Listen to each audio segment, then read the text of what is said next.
Ancient text లో clear గా మనకి ఋగ్వేదంలో ఉంది, చాలా ఉపనిషత్తుల్లో ఉంది.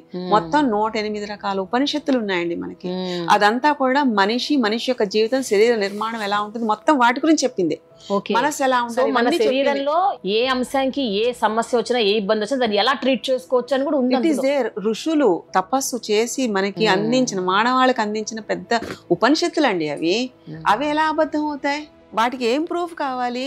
ఓకే, ఇప్పుడు మీకు మెషిన్స్ ఉన్నాయి కాబట్టి మనం దాంట్లో చూసుకుని తీసుకుంటున్నాం, but result is the best proof, right? ఒక తెలియకుండా ఒకటి యూనివర్సల్ కనెక్టివిటీ పెరుగుతుందండి, బాండేజ్ పెరుగుతుంది. మనకి మించి ఒక అతీతమైన శక్తి మనకి ఎప్పుడు ఏది కావాలా అన్నది అందజేయడానికి రెడీగా సిద్ధంగా ఉంది. అది శరీరం ద్వారా మనం పొందొచ్చు అనేది సృష్టిలో చాలా మందికి తెలియదు. కేవలం ఇలాంటి స్పిరిచువల్ వేదిక్ సైన్స్ పట్ల అవగాహన ఉన్న వాళ్ళకి, అనుకరణ ఉన్న వాళ్ళకి, వాటి జ్ఞానం తెలుసుకున్న వాళ్ళకి వీటిల్లో ఉండే అర్థాలన్నీ అవగతం అవుతాయి.